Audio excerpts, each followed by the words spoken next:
before as well. So they do a good job of eating the fish. So yeah. Have you seen a few sharks in your days? Yes, definitely. Yep. A lot of Marco sharks on the west coast here and that. So, yeah.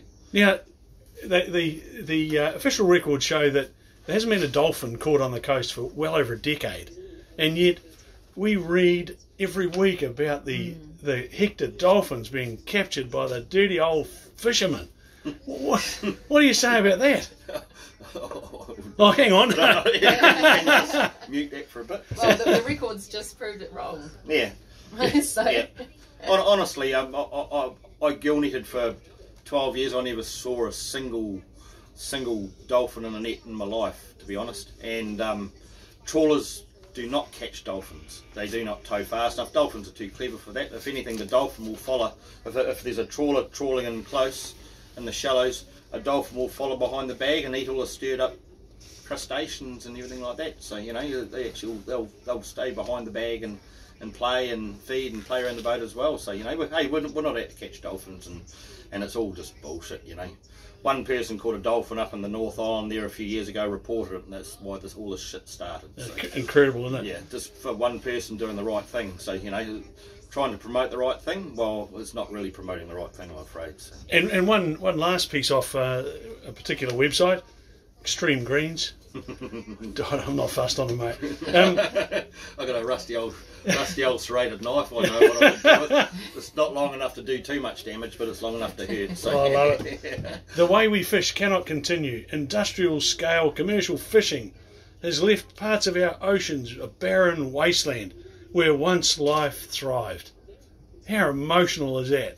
And they're the same people that go to the bloody supermarket and buy the fish and then go home. They haven't been out of the city. They haven't even walked a bushwalk or anything like that. They've got no idea whatsoever. Now, Larry, how's government regulation increased costs for the industry? Massive. What sort of areas?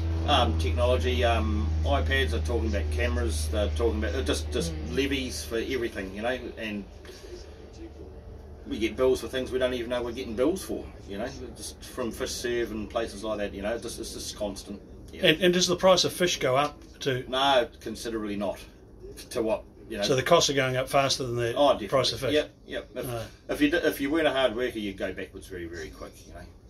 Now, the next thing I wanted to raise was, the specific opportunities. And Tony, you might be interested in this discussion because I see the PGF fund has put up money for a new slipway. Pontoon. What's the pontoon thing, Larry? What's? I presume the pontoons are for all of running along this side. Running along this side of the wharf here for boat pens. I haven't been around for any of the meetings, so I'm not too sure how it all goes or what. It didn't work on the other side, sorry. So they're going to rebuild the wharf, but that was the plan, but only on this side because of the way the floating pontoons that go up and down with the tide and everything. So. Sounds like a good idea. Yep. Now, what about what do you reckon a facility that'll take 200-ton boats, big 20-metre covered-in building? What will that do for the town? Oh, it'll be massive. Spin-offs will be massive for everybody, in all ways, really. You get a boat and up on the hard there. Well, there's probably $15,000 to $20,000 coming out of his pocket for that, for a big refit or anything like that, and that's just one little spin-off to all the other engineering outfits and paint shops and Mitre 10s and all over the place. I know what I spend in this little port without spending in other little ports as well, and spin-offs would be great. Tony, it's pretty exciting for Grey District, isn't it? It is exciting, and we've had trouble with the port for many years. We haven't been able to fund enough upgrades, so this is just such a blessing that we can have this funding and we can actually make it worthwhile for the fishermen to come here and to have a better working environment. for years, boats have been going past and getting a lot of maintenance done in Nelson and everything, so to be able to stop them halfway along would be great, And I've found since I've owned this boat, there's more and more boats using this slipway here at the moment because it's so cost effective. Oh, okay. Yeah. At the moment. So. Then say, where's the... Then Nelson. Nelson? Yeah. Right. Yeah. We're the only one between Bluff and Nelson, aren't we? So it's going to be a great benefit. It'll be massive. Yeah. And so, what is a big boat? How big are those big boats that are further along the port?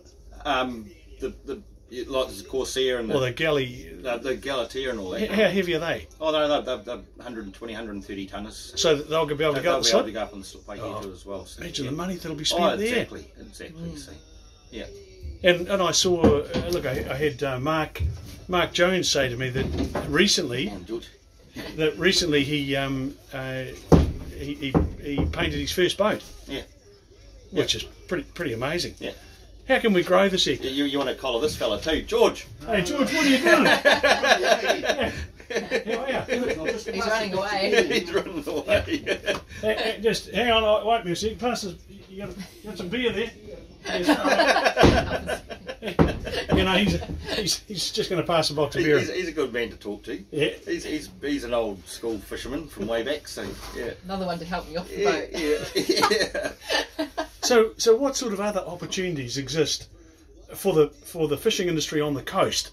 You know, we're all working together. It's going really well, and I, you know, it's an industry like the alluvial gold and coal and farming this one's a wee bit. You don't see much about it, do you? No. We just go to work and do our business basically, and come and go as it happens. So, future is good as long as we can keep staff and keep up and comings. Our biggest fear with the inshore fishery at the moment is not that many up and comings as far as skippers are concerned. So, you know, that's our biggest worry at the moment. You know, probably the average age of a boat owner these days on the inshore fleet's probably, you know, in the 40s and 50s really. So we're sort of getting at the other end of our careers, and up and comings are very, very lean. So do you remember a few years ago Mickey Ryan set up a school in Westport? Yep. Is that still around? Yeah, no, it's still running. It's still running very, very good, and it's mainly for the big vessels. So.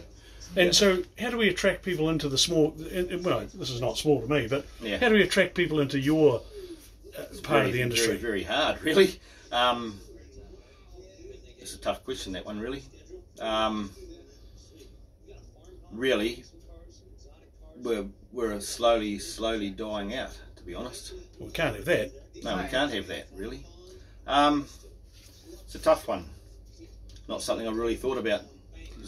Yeah, because I guess, is it a training thing at maybe the Polytech? Is it? Well, it's not so much a training thing at the Polytech. It's just finding keen young people who want to go to work, who've got a passion, who has a passion for it. You know, really. Do they have to drink Spates? No, definitely not. You can drink anything you like. Oh no drinking at all on the boat. Oh well, of course not. No, I fully understand that. Sober habits, fishermen, you know. But you always bring a beer out when the mayors are here. Oh no, definitely not. No. Go to that same. Don't tell them that cup of tea's a double. Oh, look, it'll be great to think that you know, the inshore fleet's in a very good stead, but it's not in the best stead really, as far as staffing's concerned and up and comings and everything like that. But hey, that's life, and hopefully we can turn things around a little bit to make it look more attractive, you know. But there's you've just got to look around all the fleets in New Zealand now, and the small boat fleets and everything. Well, they're a dying breed, you know. Bluff's probably the best port in New Zealand now for little boats, tidy little boats. You've just got to look over here at Blaketown now. All those pens used to be full of nice tidy little boats, and now there's not many left at all. So, you know. I think the old school of sort of getting out of it, and there's no young school to come in and take over. So, you know, there's a lot of that going on, isn't there, George? So. Yes, I mean, for us, it's all part of the sustainable yield system and the quota system. And if we want to have a sustainable industry, if you want to put a big trawler in, you've got to take 4 or 5 small ones out, and that's just the way it is. It's all to do with the sustainability of it. So she's almost a natural, bigger, I guess, is easier financially, longer term. Yeah, it's not really financially. No, it's whether or not the fish are a sustainable resource. Right. Oh, okay. Oh, that makes sense. Yeah. Well, look, coasters. I'm on the FV Garraway. I'm with Larry Johnston and Tania Gibson, and we've been discussing fishing out of Greymouth, fishing off the west coast. Talking about the opportunities, been fantastic. Now, if you've got a message for Larry, put it in the comments here. If you know Larry, put it in the comments. Oh, no. Yeah, come on. Yeah. Keep them comments to yourself. Now, Larry, we do an analysis of every post we put up, and I reckon this one, the number of women between 40 and 50 will outshine anything else, because you're not unlike Tom Cruise, you know, in Mission Impossible. He's the same sort of, well, he looks the same, doesn't he? He's I've got my heels on too. Hey, Larry, Come on, George. Larry, thanks so much. I know, it's all good. Really It's all appreciate good. your time. We need to promote this industry, you know, as much as we can. So, you know, it's a good thing you're doing, Bruce. It's a very good thing you're doing. And Tanya, thanks for joining us down here. I know you've got a lot of time for the port. You're putting a lot of effort in down here, and I think it's really appreciated. Thanks, Bruce.